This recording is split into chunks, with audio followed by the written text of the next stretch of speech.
Who pulls cat? Meow. Almost over my gastric flu, so it's time to do a book review. Well, someone told me yesterday that when you show your love. Those of us of a certain vintage grew up with books like this. This is the internet of my day. Uncle Al recommended this, Die Bullfrog 79, so I had to get it. This is actually a hard copy book and it's called Living Off the Country. And it was produced in 1971 and the copyright was 1956. I'm a bit of a bibliophile. I love old books. Look at this back of this. Doesn't this remind you of those old 1950s, 60s and 70s advertisements? Anyway, this will teach me how to live off the country and stay alive in the woods. Anyway, I'm not going to go through the whole thing, but I read it and I really enjoyed it, and I really love this sort of thing where you have the old black and white line drawings, right? Cool stuff. Can't be beat. Definitely of a time. And of course hard copy and stuff like this was designed to be the only reference. Whereas a lot of online stuff these days is designed to be a multiple reference, you know, hyperlinks, or they don't expect you just to look at that particular piece of information. Whereas back in the day, load up your pack, off you went with the book and you would survive. Not really part of the book, because the book is very heavily carnivore based in places, but it does cover vegetarianism. Go back to 1958 and they covered vegetarianism.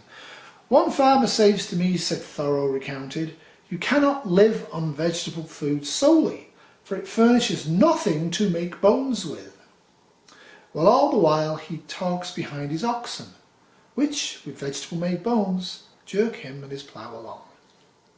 So yeah, you can live off vegetables alone, and it can be quite pleasant. And as I've said before, actually hunting meat and catching fish is the go-to for a lot of people, but it's not going to be as easy as you might think in the here and now. So it's a good idea to have some heavy vegetable based ideas living off the country to supplement the tiny amounts of meat and fish you sometimes gather. So the Go and Catch It chapter, which is chapter 6, is fascinating. It talks about fish, talks about some of the salmon species that you might be able to catch, can average nearly 900 calories per raw flesh, and most of the fish you can eat you're going to lightly boil or lightly grill. You don't want to fry fish, you don't want to fry meat in the north, especially if you're surviving, because you lose most of the fat calories, and it's the fat you're going to eat.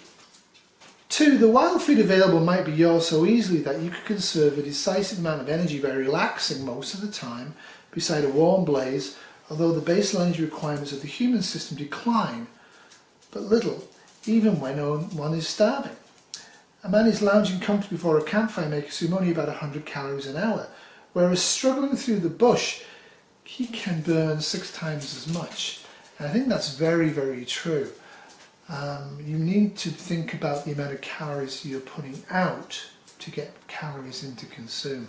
It's always going to be a balancing act. And this one's a good one. It has a whole chapter on thirst, which again is a really important thing. Boiled water, as everyone knows, tastes flat because air has been driven from it by heat. Air, and therefore taste, can be restored by pouring the cooled water back and forth between 2 utensils, or by shaking it partially in a filled canteen or jar. Or if one has a hurry and a pinch of salt, it is common practice to add a pinch of salt to that. I kind of didn't know that. Mostly because when I've boiled water to drink, I've almost always, now I think about it, added coffee or tea to it. But yeah, I guess that's pretty much reasonable. You are going to drive out a lot of the dissolved air in water, which is most of its taste. So that's a good tip. One of the basic tips in the book, part 3, Orientation, this is a really good book, is a quote from the Hudson Bay Company. "If for any reason you leave emergency camp, even for only a short period, leave a note in an obvious place stating in detail your plans and where you are going." I'm not sure I would have thought of that if I was in a downed boat or a downed aircraft, or with a survival camp. don't know if I would have thought, you know what, we'll just leave a little note, so if anybody comes across the camp while you're not there, they're going to know to hang out and help me and save me. I thought that was kind of a good tip. Now the selection on emergency aids actually got extremely important advice.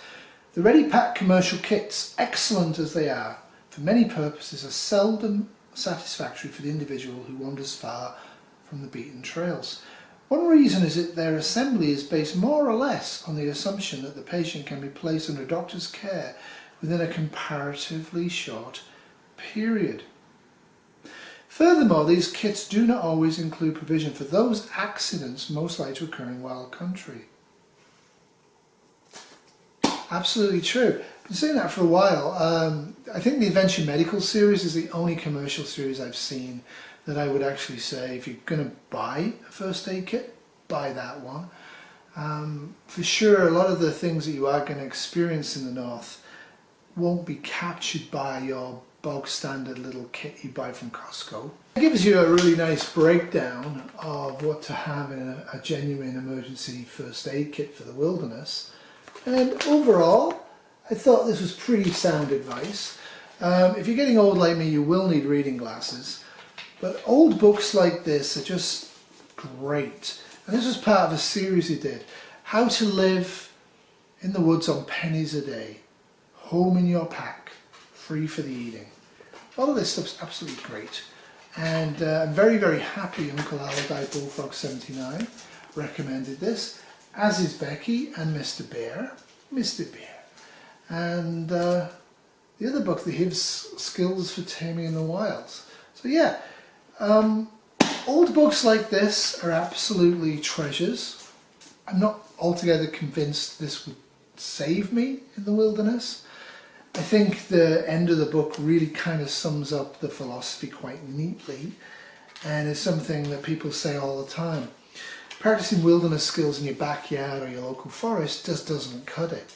Doing it for a day or two or even a week or two doesn't really cut it. Mr. Bear's trying to cause camera trouble, so doesn't really cut it. We'll rate it this because Mr. Bear, Mr. Bear.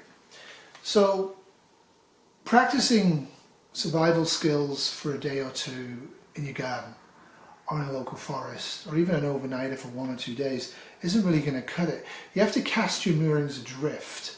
I kind of almost did this in my 4-night, 5-day adventure. It was about the minimum time I would say you would need to be on your own or with a second person in the wilderness before the reality of the wilderness bites.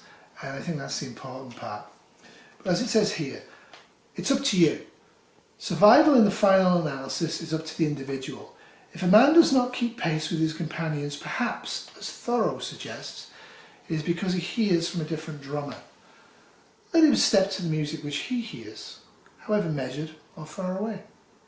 It costs very little time, money and effort to be ready. If you're not ready, it may cost you your life. Remember, SHCF tomorrow will always be worse than today. So if you're not prepped, it definitely will be. Take it easy. Bye.